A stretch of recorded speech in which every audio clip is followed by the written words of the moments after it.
নমস্কার বন্ধুরা, আমার নতুন মিনি ব্লগে আপনাদের সবাইকে স্বাগতম। তো আজকের আমাদের ডিনারে ছিল রুটি, তার সঙ্গে চিকেন কষা। তো চলো চিকেন কষার রেসিপিটা তোমাদের সাথে শেয়ার করি। প্রথমে কড়াই গরম করে তেল দিয়ে দিলাম, তারপর চিনি দিলাম কালারের জন্য, এরপর শুকনো লঙ্কা, তারপর তেজপাতা দিলাম,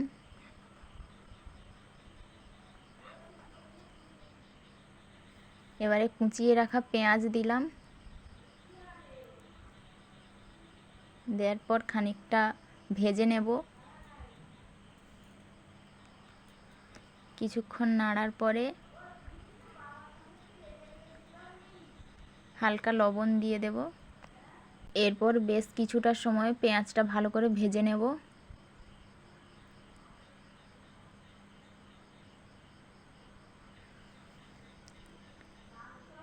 পেঁয়াজটা যখন হালকা ভাজা হয়ে আসবে তখন এর ওপরে রসুনের বাটা দিয়ে দেব।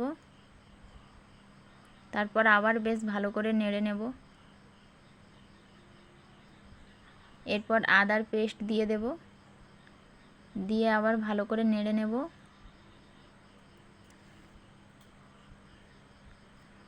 খানিকটা ভাজা ভাজা হয়ে এলে এর উপরে পরিমাণ মতো লঙ্কার গুঁড়ো আর হলুদ গুঁড়ো মিশিয়ে ভালো করে নেড়ে নেব। এবারে হালকা জল দিয়ে মশলাটা কষিয়ে নেব। মশলাটা ভালোভাবে কষানো হয়ে গেলে এরপর কেটে রাখা টমেটো দিয়ে দেব, দিয়ে আবারও ভালোভাবে নেড়ে নেব। এভাবে বেশ খানিকক্ষণ নাড়ার পরে যখন মশলার গা থেকে তেল ছেড়ে যাবে তখন ভেজে রাখা মাংসটা দিয়ে এভাবে নেড়ে নেব।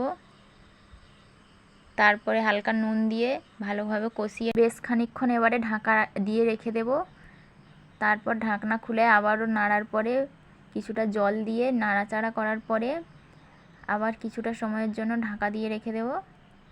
তারপর ঢাকনা সরিয়ে জিরের বাটা দিয়ে দেব, দিয়ে খানিকক্ষণ নাড়ার পরে চিকেন মশলা দিয়ে দেব।